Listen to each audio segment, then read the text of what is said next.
Night Big Book Workshop. I am Christine, grateful recovered alcoholic, sobriety date January 5th, 2020. This workshop is facilitated by Tony.R and Katie J. We will keep everybody muted for the duration of this workshop except for the facilitators. Please note that we will be taking questions after the meeting, so please write them down so you don't forget.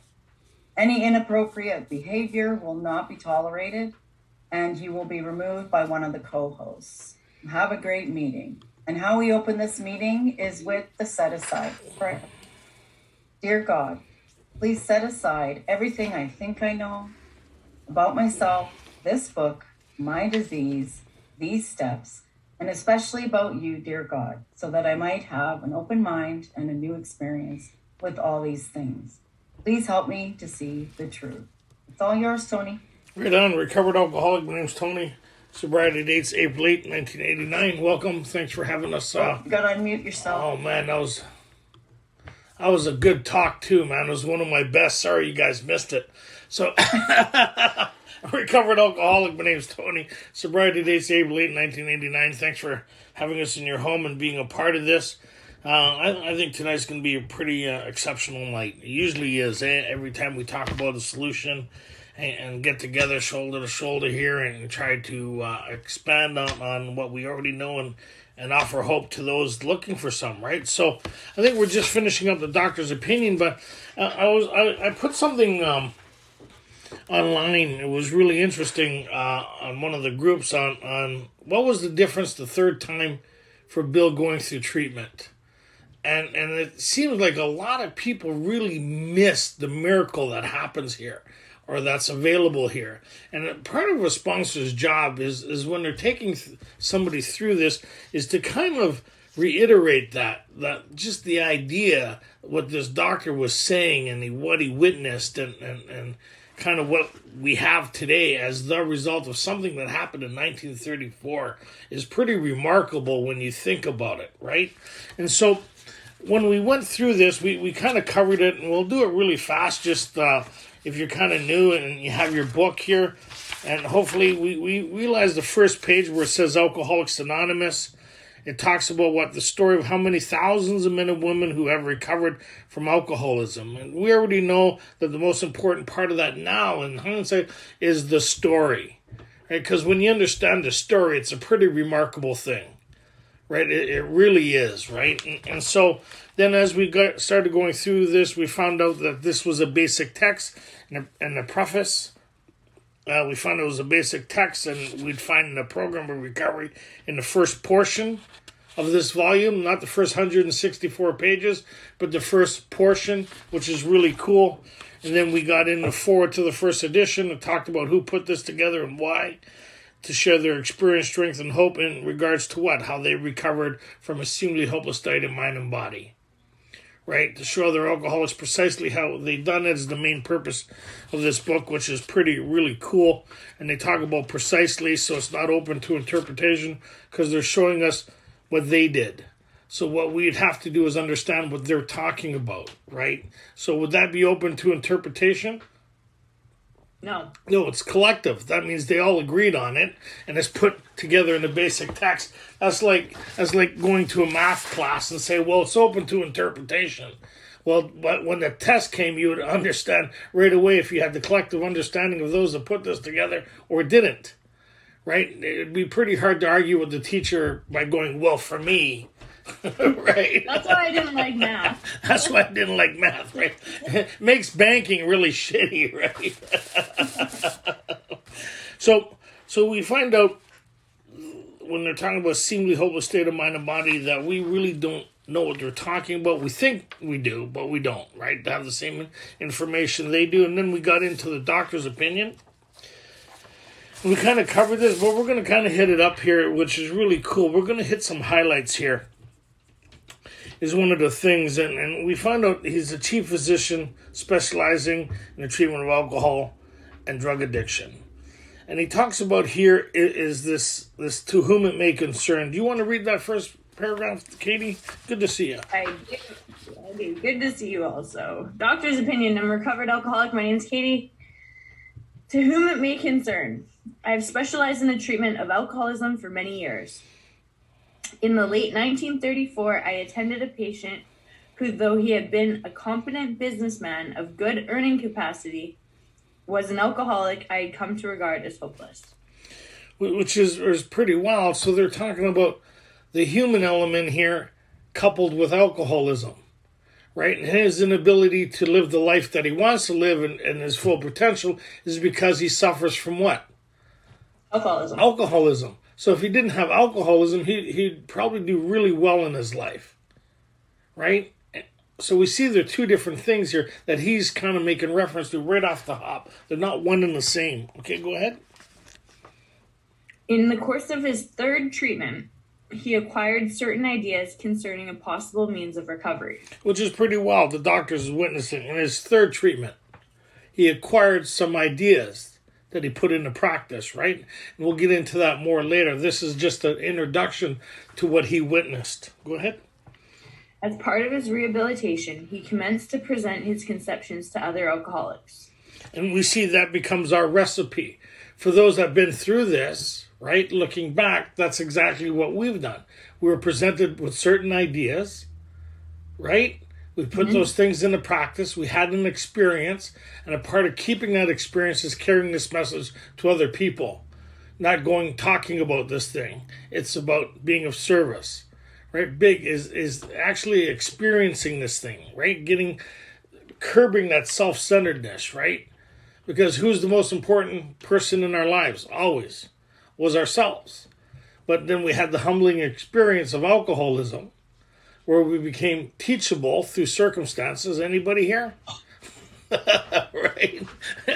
Through circumstances where we took really as they get through here. So go ahead. I think the book calls it beaten into a place of reasonableness. That's it. And what does that, right? It's not our intellect, pain. Another drink, beat you in a state of reasonableness. It has a way of opening your hearing. Anybody ever notice that? Yep. Pain and hearing go hand in hand, right? Go ahead. It's true. Impressing upon them that they must do likewise with still others. This has become the basis of a rapidly growing fellowship of these men and their families. See, he even knows the difference. Right? And he's not even in AA, and he knows the difference between the program of recovery that these people have to implement in their lives and the fellowship that they're engaged in. They're not one and the same. They're two different things. Yeah. And a part of our job, as people have been through this, is to reiterate that at meetings. Because how many people here were under the impression that they were in the program? Right? And how many people has relapsed as a result of that program? Right? Well, I'm working my program. Why isn't it working? Because it's your program. It's failed to, right? So go ahead. This man and over 100 others appear to have recovered. Now, now this is really interesting. Underline this, right? As we go through it, and look what he's saying here. He's talking. He's the chief physician that specializes in what? Alcohol and drug addiction. How many treatment centers are there now? And it's the same thing. Thousands. It's a huge industry. How many people help build that industry here? How many people, I always worry about a treatment center where it says keep coming back, right? Your failures are success, right? How much money you have? Maybe you should stay another 30 days. No, sorry. We go, can you afford a big buck, right? No, okay, we'll get you one, right? Then you're ready. I remember this guy going once.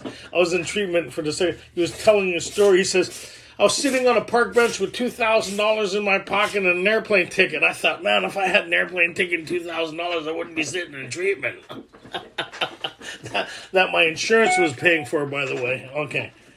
So I personally know scores of cases who are of the type with whom other methods failed completely. So that's what I was saying, right? So we go to the fellowship and we're trying all these different methods within AA. How many different methods have people heard before getting into this? Tons. There's all these people say, oh, I found a new way of doing this. Let me start sponsoring new people with Drop the Rock, Back to Basics with Wally P, Joe C's this, the Joe and Charlie books and this, and that, bringing other influences into our fellowship, 12-stepping people with that. So if you're 12-stepping people with other methods, that's all they know how to do is 12-step people along those lines. And it may work for some people, but it won't work for most people, right? What people won't work for, and that's what he's getting into here.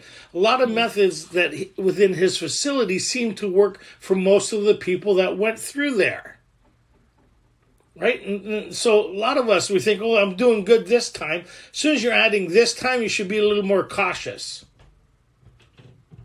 right? How many people said that before? Boy, I'm doing great this time, again. And this time should be, right? Because if you understand this thing's the only thing you can't see, feel, and touch. You either have freedom from it or you're falling victim to it. There's no in between, right? So we realize when we go through this thing, they talk about a daily reprieve. So if it's not, thank God it's not based on our attitude and outlooks. Right? Because a lot of us would never get sober. Like, so, our attitude outlook really sucks. Anybody? And we're miserable to be around sometime. Anybody? We can hardly stand ourselves. And if your sobriety was based on that, we'd all be in trouble, right? That's why sponsorship says, it's not about that. It's about a daily reprieve. Because if it was contingent on our behavior, none of us would be sober here today, would we? Come on. I probably wouldn't. That's right. And remember, there's how you think you're doing and everybody around you think you're doing. And a lot of times they're two different things. Anybody? Mm-hmm. That's why we like staying in meetings and not staying at home so much, because of the people at meetings seem to shine on us a lot better than the people at home. We seem to do a lot better in meetings than we do at home. Funny, that was like in the bar. People liked us a lot better in the bar than they did at home. But we'll leave that one alone, right? Okay, go ahead. Which other methods failed completely? How many people has tried other methods here? I know some of you people, long time. And it's not like we didn't want it to work. It's not like we didn't have the gift of desperation, the hitting bottom. If you're in AA, there's something going on severe enough to have you here looking for a solution, unless you're court-ordered or getting your job back. That's a different kind of thing. We've all done that, haven't we? Just get people off our back long enough to coast is clear, make it a double. Anybody? Coast is clear. But then when you don't want to drink anymore and you still find yourself drinking, now there's a problem. Anybody? Right? And we're funny. Remember in the doctor's opinion talking about maladjusted? We think we're successful because we got 3 months the last time. Well, I got 3 months last time. That's not a success story. Right? It's kind of like... Okay, go ahead. These facts appear to be of extreme medical importance. Extreme medical importance. Extreme. See, words like that kind of escape us, right? Because we hear people talk about that all the time. What, are you crazy? Is there something the matter with you? So we hear those things where normal people would go, what? We get kind of extreme is like, yeah, we know extreme. Anybody know extreme here? How many people know, holy shit, I can't believe I did that? How many people has worried themselves here from the stuff you've been doing or done? It's one thing when you worry other people. It's another thing when you start become worried about the shit you're doing. Anybody? Holy mackerel. Okay. These facts appear to be of extreme medical importance because of the extraordinary possibilities of rapid growth inherent in this group. They may mark the new epoch in the annals of alcoholism. This guy's excited. He's excited about the idea of reaching these people he couldn't reach. Is he not excited about that idea? Yep. Reaching what kind of people? Us people. The people that get a 3-month chip and walk right into a bar. Sober 10 years, go back drinking again. Promise you never do it again, and do it again. Eh? Have all the best intentions in the world? Anybody?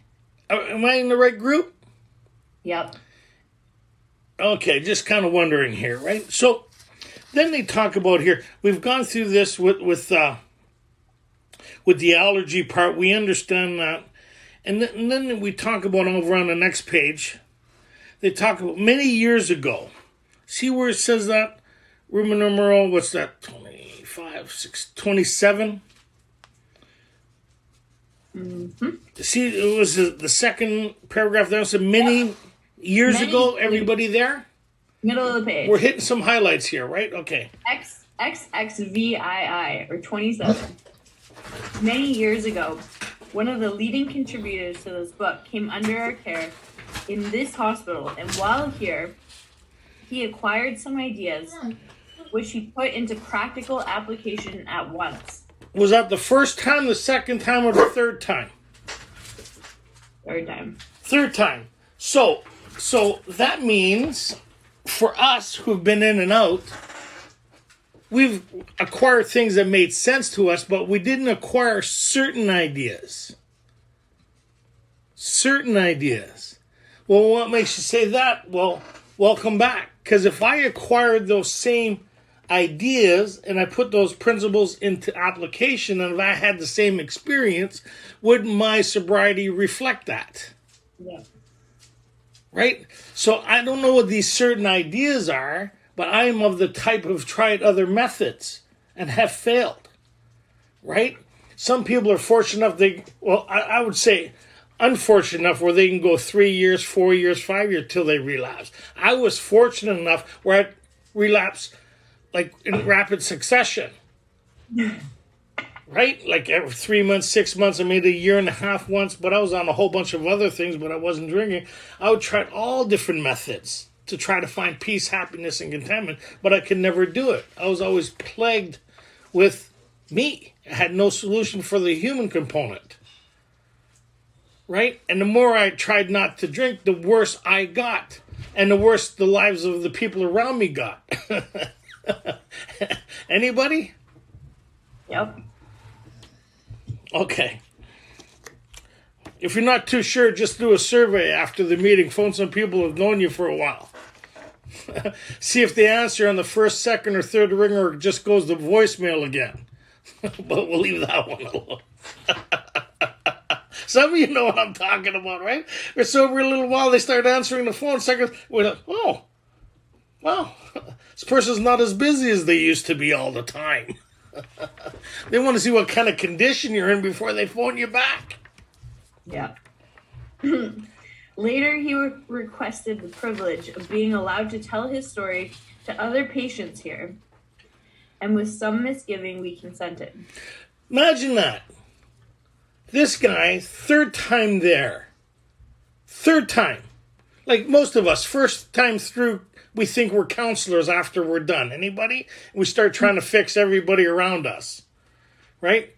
So this guy is the third time there where he wasn't walking around telling everybody how much he changed. The doctor's seen how much he changed. And we do that. We try to, if we could convince people how much we change, how many people's done that here? Let's show other people that they're not alone.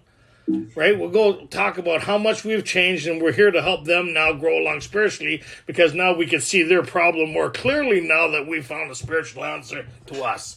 Anybody been there? Yep. Right? It's like, oh my God. Anyways, we'll leave that alone. So imagine this doctor, the third time saying, you know what? I've seen this change. There's something happening with you. Yeah, you could work with this other type who's beyond human aid also. I've tried everything, the methods that I know, but they seem to be out of scope for me. Why don't you try your method? How powerful is that in 1934? When you think about that. So cool. The cases we have followed through have been most interesting. In fact, many of them are amazing. Who's making this statement? So forth. The doctor. He's like, this is something here. Like, he's excited. Yeah. Right? Well, everything he didn't work. And this is working. For these certain types. Yeah. His method worked for a lot of the other types. Yeah. But they didn't work for a certain type. I don't know if I'm of that type yet. Like, just if you just started reading this or new. But you're going to find out if you're of this type, right? They're going to give you what that type looks like. Because if you ask yourself, like I did a group, we started another group Wednesday night, we started with 20 people. When we got here, I went around the table, I said, who thinks they're of the hopeless variety? Guess how many people out of the 20 said yes? The people have been there before. None of them. None of them said yes. None of them. No, we're not of the hopeless variety. Then we went through this and explained it. And then we asked again, guess how many people said, yep, right? So it's the understanding. I don't have that. I'm just getting into this. That's why my self-assessment of me and my situation has never been good, because I have blinders on. I can't get a full scope of the way my life is. I know there's a problem, but not to the extent that everybody around me does. Anybody? No. Right? But when I have glimpses of it, it gives me anxiety. Anybody? It gives you that feeling of, ugh, right? When you have just a glimpse of it. Thank God we're able to put that shield back up of not blatant denial, but that safety thing until we're able to palate this thing through spiritual principles, right? Go ahead. The unselfishness of these men, as we have come to know them, the entire absence of profit motive, and their community spirit is indeed inspiring to one who has labored long and wearily in this alcoholic field. They believe in themselves and still more in the power which pulls chronic alcoholics back from the gates of death. So he talks about this power. There's something happening. Remember, he also talked about these particular type. Their message has to have depth and weight. Right, and we'll go over to that now. So they talk about over here on the chronic part of the continuous relapser, right? More than a couple times an act against yourself, where you're kind of, anybody been there? You're questioning what the hell's the matter with you. How many people have been there? I can't believe I did this again. You try to tie excuses to it, but it doesn't make sense after what we did. And then you still think you're making the decision because you don't understand alcoholism yet. So you're going to try harder this time and be more on guard, watch out for triggers, and get the, like, you know what I mean? You start working on you more, and the more you work on you without realizing it, the more thirstier you're starting becoming, and the insanity returns. Mm-hmm. Because now you're overly concentrated on what the problem is, you. Got a front row ticket to you. No wonder you feel like shit. How many people here could honestly say, boy, after being alone with you all day and thinking about you, it was a great exercise and you can't wait to do that again tomorrow?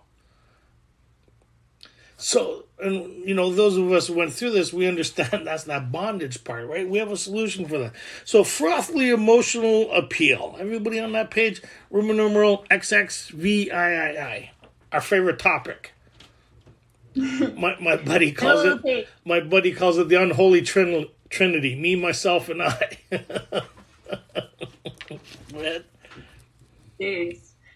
Frothy emotional appeal seldom suffices. We understand that. Anybody? How many people's had that here? Kids, loved ones. Everybody, just look. How many people's had that conversation with themselves? Yeah. Come on, man. What's frothy emotional appeal? That pep talk that we try to. Like, it's short-lived, isn't it? Because what we're talking to is something that don't understand English. Alcoholism doesn't understand English. No English. Doesn't understand English. Doesn't understand pain. It doesn't understand anything. It's an illness. Right? It's without regard for you whatsoever. You're trying to negotiate with something that don't understand what the hell you're talking about. Trying to reason with something that you can't reason with. How many people try to reason with this thing? Negotiate. Right? Bargain. Yeah. Anybody do the bargain here? Just if I could just this blah, blah, blah, blah. Right? You're negotiating with something that's beyond your pay grade. It's like trying to coerce God. I don't know. Nobody's ever done that here. Well, I tell you what, God, if you... That's another funny topic altogether. Okay, go ahead.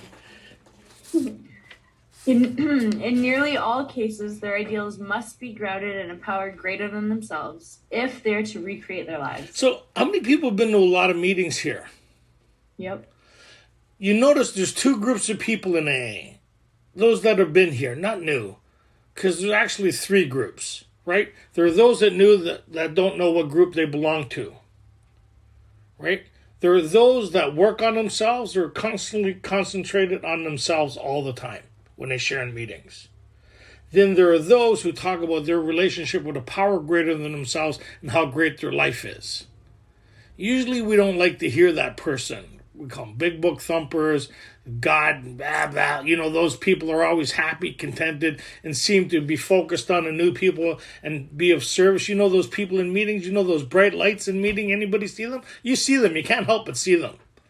And then they ask them to share, and they get up, and they're just gleaming and happy, and it just almost makes you sick because you want somebody miserable up there that you can feel better about. Can we get somebody with a problem up there so I can hear their shit, where I can feel better about my shit and I can leave feeling better about how miserable their life is? At least my life's not like that. But don't get that happy guy up there talking about the steps in this process and God and service and right? Being on phones, being of service, going to corrections, newcomers and sponsors. Don't get that guy up there. He talks about, or that woman talks about everything but themselves. They talk about the miracle of alcoholics. Now, we all know those people. Come on. Anybody? Let's join a group where everybody has overly concentrated on self. Look what I got. Look what I got. Look what I got. Look what I got. Look how great I am. I'm working on this defect. I'm working on that defect. I'm working on the great and powerful laws. Anybody know those meetings? Mm-hmm. And when you leave those meetings, you're usually full of anxiety because you've been trying to work on yourself and it doesn't work. Anybody? Yep. So if you're new, you're trying to hope that you could be in the category of working on yourself. Anybody here? How many people hope, listen, I want to concentrate and work on myself. I want to be my own solution. I don't want God as a solution. I don't want to be like those people, weak and dependent and happy on God and of service. I don't want to be like them. Anybody? Come on. I want to go work on me because I'm sure I can fix me. So if you're new, you're thinking, I'm hoping I'm not have to be a part of that group over there, but they do look happy, right? And then most of us, after trying this group over here, working on yourself, trying to don't work, okay, you become persuaded through pain of maybe I'd like to be happy, joyous, and free.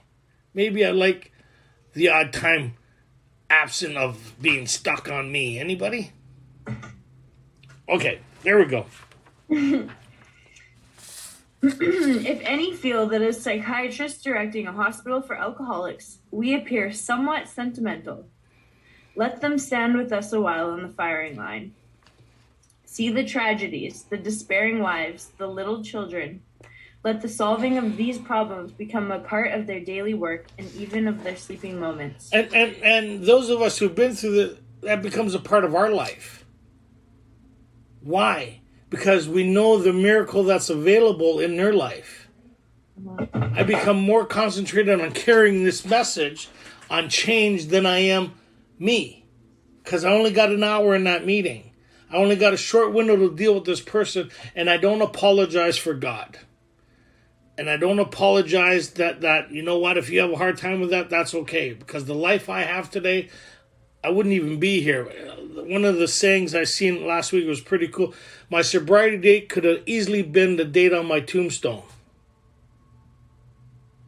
Right? And when you have that experience, and you have this experience of the miracle of Alcoholics Anonymous, you have a level of gratitude that how do I repay this the same way it was paid to me? You pay it forward. Right? And that's what he's talking about here. He sees this thing happening. Can you picture walking down this corridor in 1934?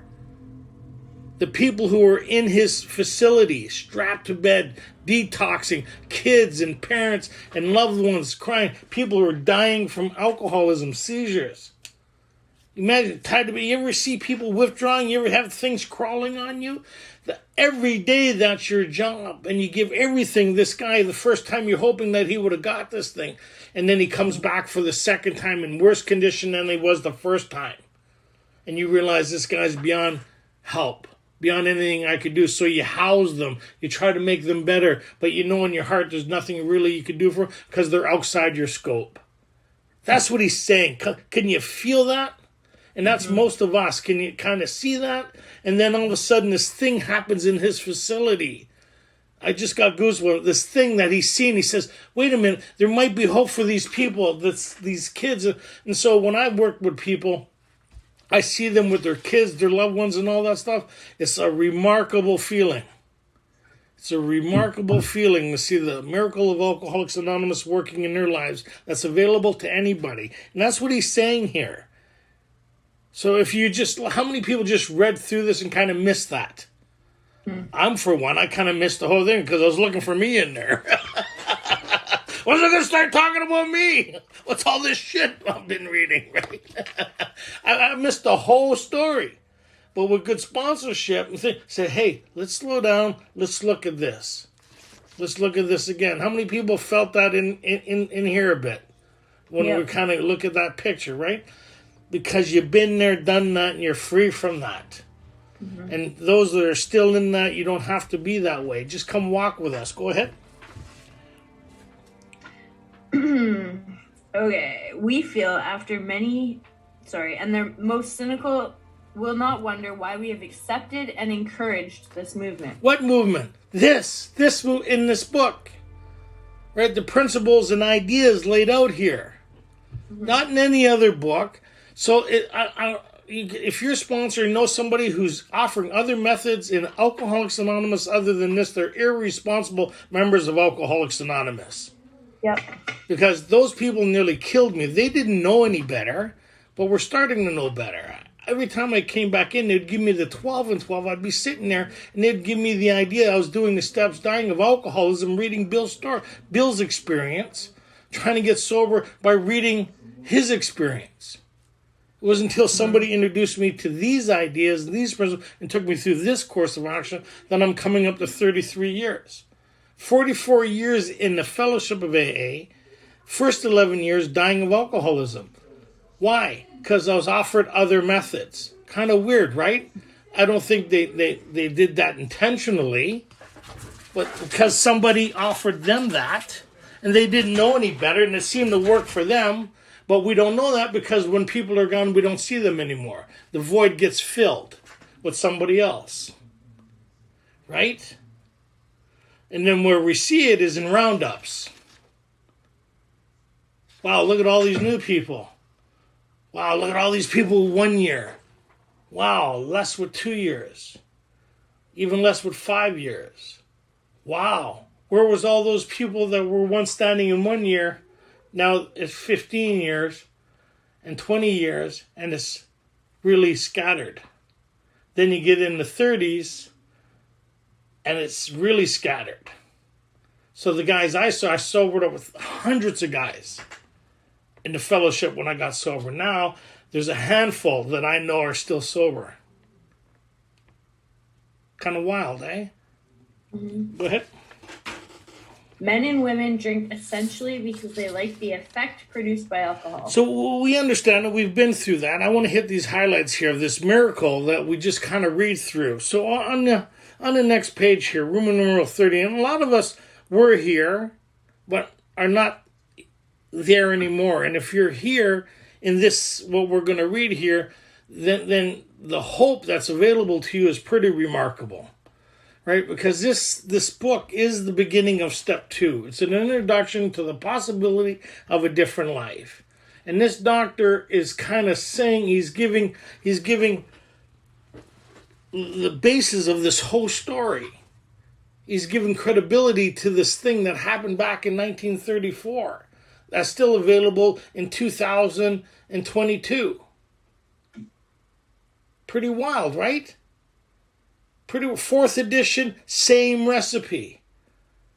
Why? Because responsible members of Alcoholics Anonymous made sure it wasn't changed. Why? Because alcoholism hasn't changed. Oh, right? So, men and women, men have cried out to me. What page? XXX? IX. Room number 29. XXIX. Okay, men and women. Men have cried out to me in sincere and despairing appeals. Doctor, I cannot go on like this. So, see, hear this. If they had the gift of desperation, then these people would be sober, right? They're hitting bottom. But why? Why is it? Because they have no solution. That's why these people die. If just hitting bottom and the gift of desperation and surrender was enough, a lot of these people in his facility would have got it by other methods. It's not enough. They acquired certain ideas that they had to go through a course of action to have the experience. See, we really like depth and weight, right? Go ahead. Doctor, I cannot go on like this. I have everything to live for. I must stop, but I cannot. So that's it. So which is weird is because we hear all these people in the fellowship now who stay sober no matter what. Under any and all conditions, don't drink. Just don't drink. Come back. Now, if you're of this type, then you're thinking, well, I don't even belong here. Right? Because AA is designed for people who can't stay sober, not for people who can. But you don't get that impression in AA anymore, do you? It's like, oh, you got drunk again? Okay, sit in the middle of the meeting and let's shame you for the next hour. Right? I was in one group. My dry date was in Pencil. I belonged to that group 5 years, right? 12 and 12 studies. Living in Alcoholics Anonymous in Toronto, Queensway Saturday night group. And they would say, anybody coming back? And people, without realizing, they'd just look back at me if I was in the meeting. They'd know I'd be, and they changed. It used to be a sheet of paper like this with everybody's name on it. Then they went to cue cards. Cards, you know those Rolodex cards? Because they put a hole in the page from rubbing it out every week. So they went to cue cards and these slots through my name all the time. And so people just stopped talking to me because nobody had a solution for me because they were giving me everything that they were doing to stay sober, and I continued to drink. And I didn't even know I was drinking. I didn't want to drink. Right? Pretty wild. I don't know why I went there, but here I am. Okay, go ahead. You must help me. Faced with this problem, if a doctor is honest with himself, he must sometimes feel his own inadequacy. Although he gives all that is in him, it is often not enough. One feels that something more than human power is needed to produce the essential psychic change. And he talked about that, right? He talked about that at the top of the page. These types keep on drinking regardless, over and over. What does over and over mean? That they don't want to drink and find themselves drinking. Until they have this psychic change or spiritual experience, what's the step one promise? They're going to drink again. That should make me feel, so it gets rid of, hopefully it starts getting rid of the guilt and shame with the idea that I can't stay sober because I have an illness. That's why I haven't been able to stay sober. This solution's making way more sense now because it's not a behavioral problem.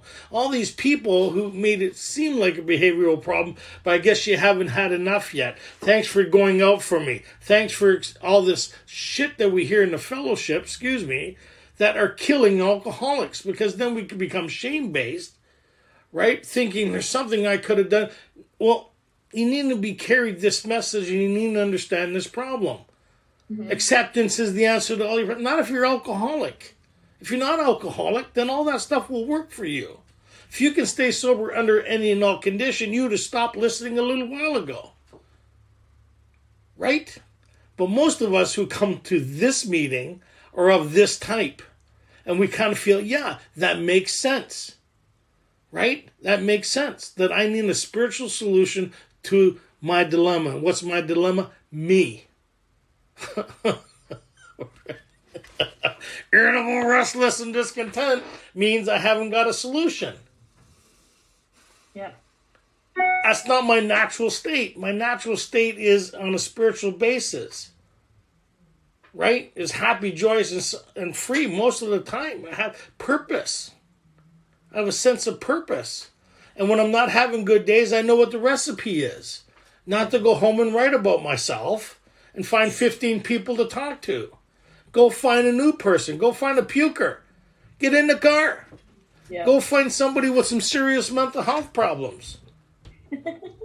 You're welcome. You're welcome. Most of the guys I sponsor, they don't know how they are. I do. That's why I stick with them. Yeah, Joe. Joe. Yeah, Joe. Go ahead.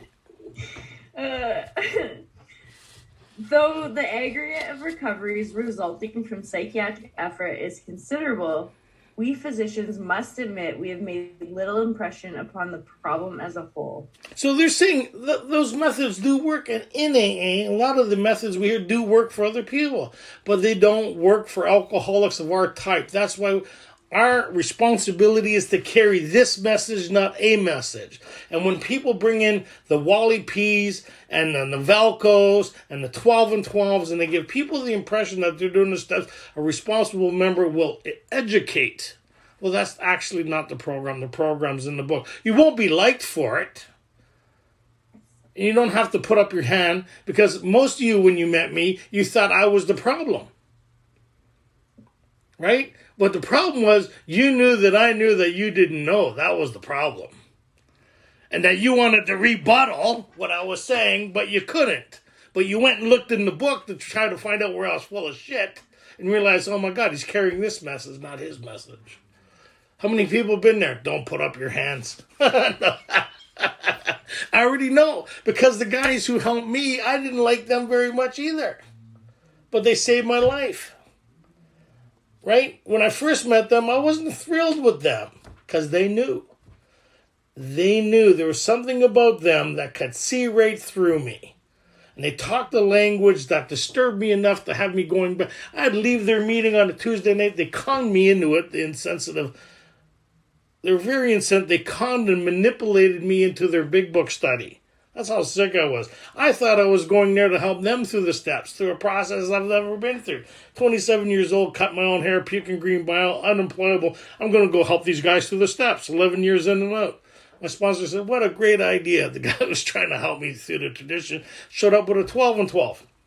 I am here to help you guys out. I said, good to see you, Tony. Come in. And they introduced me to the program of Alcoholics Anonymous. I left that meeting, sons of a bitch, and I'm never going back there again. But then I thought, where am I going to go? I went back again. And somewhere along the line, kicking and screaming and being dragged all the way, believe me. But when I finished the process around step 5, something shifted in a way that I looked for my whole life.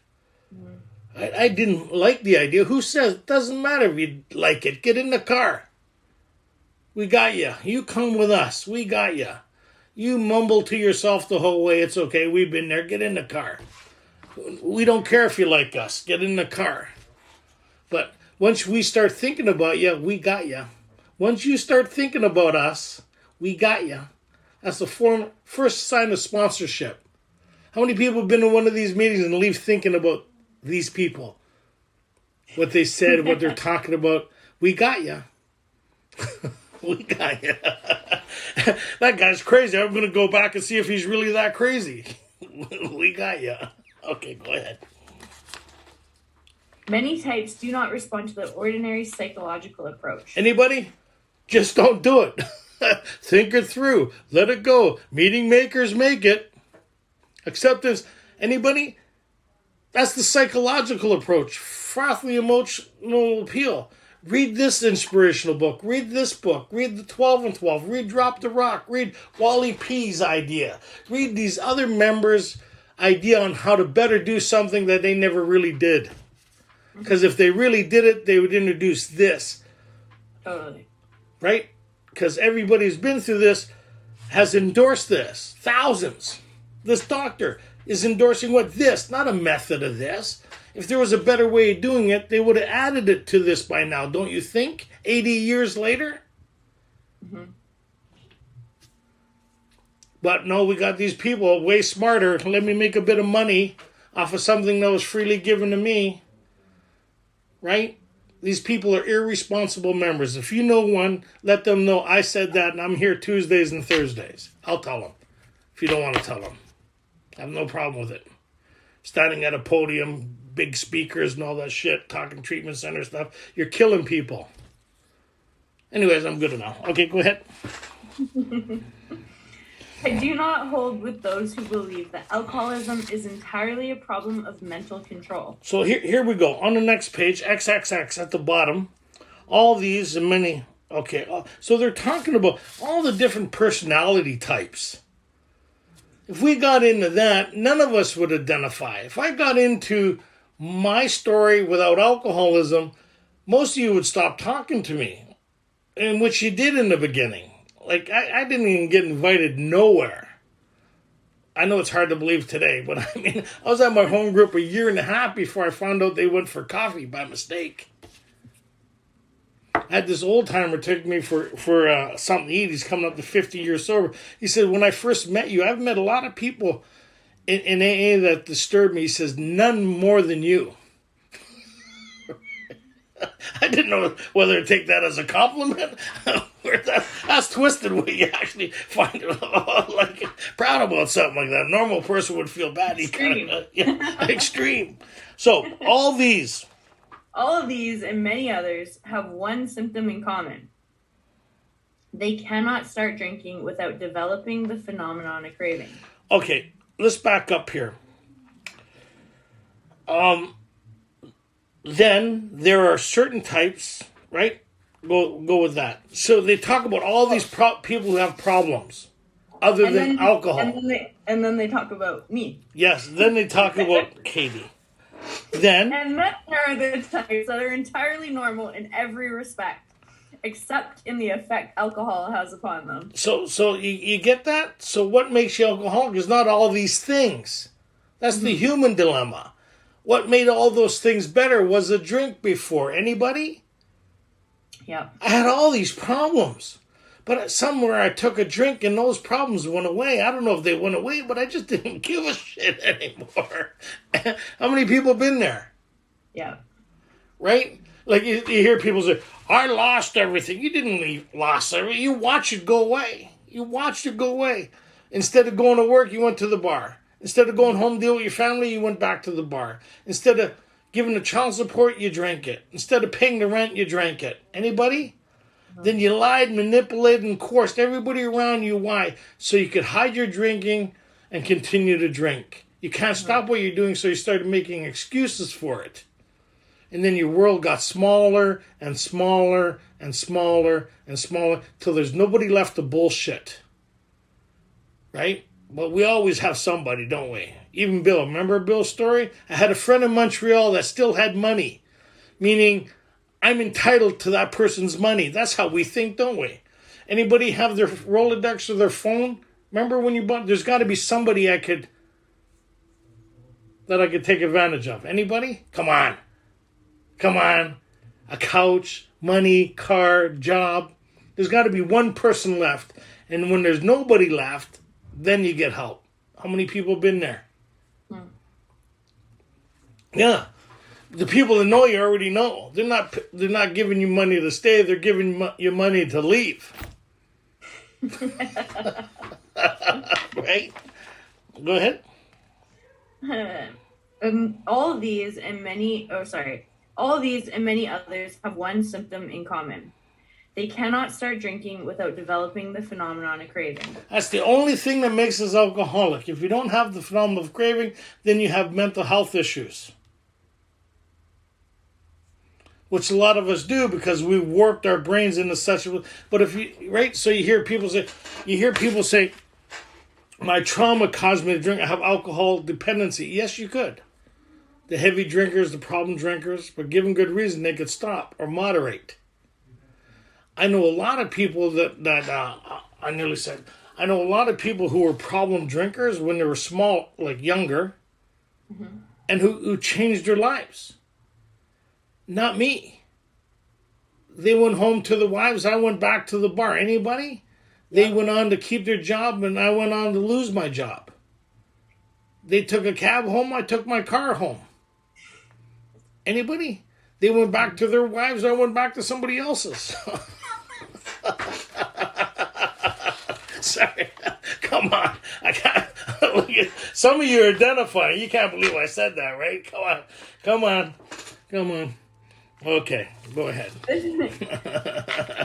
phenomenon, as we have suggested, may be the manifestation of an allergy, which differentiates these people and sets them apart as a distinct entity.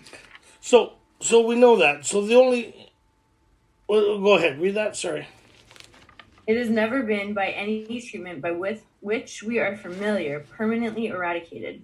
The only relief we have to suggest is entire abstinence. Well, we understand that because back then they used it as a scenario. Well, it's an abnormal reaction. Now you have people argue, oh, it's not this. Well, they're trying to give a picture of what this phenomenon looks like, this unexplainable event that seems to happen with us. So they're trying to explain it in terminology that makes sense for people like us who have it. Right? An abnormal reaction, a phenomenal... Yeah, that's why I want the next drink before I'm finished the first drink. Anybody? Mm-hmm. I know a six-pack ain't going to do me any good. So when I go to the liquor store, I know I need to have a certain amount. Right? And I know what has to be in my fridge and in my cupboard. I don't share that extra amount. I make sure my supply is there. I don't know. It's like a subconscious thing. Anybody? Am I alone in that? Right? So why is that? Because I know I have this thirst that needs to be quenched. Because there's nothing worse than 2 o'clock in the morning looking for another beer, another drink. Nothing worse. Mm-hmm. Anybody? I want enough to put me out and enough to wake me up. And then the hunt's on again. Right? And then what happens is I have an arrangement of things that take the edge off. Anybody? So, you know what? Like, so I go through this whole rigor. So my life becomes the only normal. And I have this. I've done things because of the phenomenon of craving, looking back, like drink lower companions. I mean, 23 years old, sitting drinking bitters with a couple winos. Bitters on a Sunday, waiting for the hotel to open up across the street. You know what bitters is? It's like syrup. And it's supposed to make your stomach... We get it from the liquor store, and we're drinking this stuff and smoking hash just to take the edge off to get to the liquor store. And I remember sitting in another place. I'm sitting with these guys. These are the guys I drink, and I'm young. They're all... Some of them, like, wearing tinfoil hats, right? Like, I mean, these guys are, like, done. Well, different... I know where to find a drink when I need one. And sometimes the sorted places you end up to find something. Anybody? Mm-hmm. You know who has what, so you end up... when you're doing good, you don't end up over there. But when you're not doing good, you find those people, right? So I'm in a laneway, and it's looking back at the time I didn't think that. Sitting on the milk cart, nice, beautiful day on Lakeshore. We're running a secondhand store, right? Because we'd sell something and then go buy a bottle, right? So we have this secondhand store going. I'm 20, probably I'm out of the Army now. Say 22... 24, nope. Well, that's 22. I'm sitting there drinking out of a 26er, right? It's a Saturday or a Monday. Well, I forget. All the days are the same when you're living like that. And the guy I'm drinking with one guy out of the pen and another guy who had some... I just met him, and I said, here, you want to drink? He says, oh, no, I can't drink that stuff. Because he was drinking Lysol. He'd puncture the hole in the bottom, drink Lysol, and he wouldn't drink what I was offering anymore. I thought it was the weirdest thing. I just looked at him kind of weird. And that was back near the end of the thing where people were melting down albums.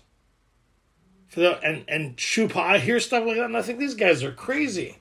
Imagine being that desperate for a drink. And then I think, I sit in a meeting as a young guy, 16, 17, thinking, never, not me. Never. Heard one guy smash his kid's piggy bank so he'd have enough money to go buy some boot. And I just thought I was appalled by that guy. And then one day I was sober for a little while, looking back where I was smashing my kid's piggy bank in Toronto. And just because it's my money I put in there. Just to get a bottle. and the things that I would do to get another drink at the expense of everybody around me, but the inability to see it at the time because I was blinded by that drive. And then you sober up, and then all these things come out. Is like, unless you find a good sponsor and a spiritual way of living, these things cripple us. That's why we beg of you to be thorough from the very start. Now, find somebody, get involved in the group. We have people in this group that will walk with you. We'll show you certain things that, even though you don't like the idea of the serenity prayer is a powerful thing. Just for today. Just help me get through today. All I need to worry about is today. Right? And then you hear members, detox, here, drink a bit of milk in a microwave with some sugar in it. You'll be able to sleep tonight, right? I can't, we like that detail, all that. That's why we help each other with the experience, strength, and hope. And it reminds us that we're not alone in this thing. My life's a total mess. We know, right? You're exactly where you're supposed to be. Anybody ever hear that? We know the rest of that saying. Based on the stupid shit you've been doing, where else do you expect to be? You're exactly where you're supposed to be. And if you want to be somewhere different, you got to do something different. You'll be amazed before you're halfway through. That's why we try to get you through this real fast. Read the spiritual appendix. Within a few months, you could rearrange your whole life. You could be set on a new path that actually goes somewhere. Come walk with us. You're not alone anymore. What a beautiful thing that happened in 1934. This doctor says, yes, why don't you talk to these guys? This fellowship started to rise to where we are today. It's an amazing thing, this thing that happened. And so when some people talk about reading the Doctor's Brain or Bill's story, it's the start of a remarkable story. Anybody got a little different insight now than they did before the meeting? Pretty remarkable. Anybody got a little more hope now on the idea that this is tangible, that I too can experience this? Anybody sponsoring people? I'm going to have a new way of approaching these people now. Because our job is to light them up, give them the hope. Because we talk about that. Looks like I'm going there. In working with others. It talks about here that experience Bill had in his story was within a short period of time. Right? And it talks about here on page 89. Go ahead, sister, light us up. Practical experience shows that nothing will so much ensure immunity from drinking as intensive work with other alcoholics. Not intensive work with ourselves. Because if you're getting back on focusing on you, you're back in a trap. Yep. You're back in the obsession of self. What's our first obsession is self. Self's job is to get you focused on it. And you solving your own problems instead of God solving your problems. And this power, this connection, this entity. And when we work with other people, we transmit something. We become a conduit and we get energized. Remember Bill talked about that in his story? He was lifted up. He was plagued with depression and resentments. But he would go back to the hospital and work with, and he'd be lifted up. He didn't go back home and work on himself. He didn't go to 15 meetings complaining. Right? He had some serious problems, Bill. A year and a half he was plagued. We get a couple of weeks and it's like, a year and a half. His friends became, and people became skeptic because Bill was a shit show. But he had a spiritual answer that he kept on moving forward with. Here we are. Okay, go ahead. This is our 12th suggestion. It works when other activities fail. This is our 12th suggestion. Carry this message to other alcoholics. You can help when no one else can. You can secure their confidence when others fail. True. How many people work with people? How many people felt that coming here before you got into this thing? These people seem to have something. I don't know exactly what it is, but they seem to speak my language. These people are crazy enough. I think I fit in. Right? I think finally I found my tribe. Get in the bus. Go ahead. Remember, they are very ill. Life will take on new meaning. To watch people recover. To see them help others. To watch loneliness vanish. to see a fellowship grow up about you. To have a host of friends, this is an experience you must not miss. We know that you will not want to miss it. Frequent contact with newcomers and with each other is the bright spot of our lives. True. But you have to experience this for yourself first. Not have no experience. When you experience it, you're motivated. When 11 years in and out, I never thought much of anybody. I know it's hard to believe. I mean, I won't even get into it. I was so self-absorbed with my pain, my story, and me. It made me sick. But I didn't know that. It made everybody around me sick. But I didn't know that. I went through this. I had an experience. And as soon as I had this thing, I thought, man, I'm going to start a study. Back then, it was just in the home, right? Because it wasn't well received in AA fellowship. So I started a big book study that Friday after I completed this thing. On a Friday night, 32 and a half years ago, was my first big book study workshop after going through this in the first 3 months. I had a profound experience, and I've been doing it ever since. I get lit up. Like we're getting like I'm coming up to 33 years sober, and I'm still lit up. I don't know if anybody can tell. But my buddy Savy phoned me, says, hey, you know, we're having a lot of new people are really struggling down in Vancouver. Would you want to start another big book study up there? My lips wanted to say no. Guess what my heart said? Yeah, I can do that. And it's an hour drive from where I live. I did it for 22 years. Twice a week. Twice a week. And I thought, part of me said, no, I've done it enough. How many people have been there? I did my... And then the other part says, well, it was freely given to me. And why do I want to do it? Because it lights my life up to watch other people recover and have the same opportunity I've been freely given. What I get in return, I have never been able to find anywhere else. And the life I get to live, yeah, I can do that. Yeah, I can do that. So live long and prosperous. I'm really glad you guys are here tonight. And it's exciting times. Let's continue to go through this. God bless. Thank you guys so much. Thanks, son. Thanks, Tony. That was amazing. There are no dues or fees for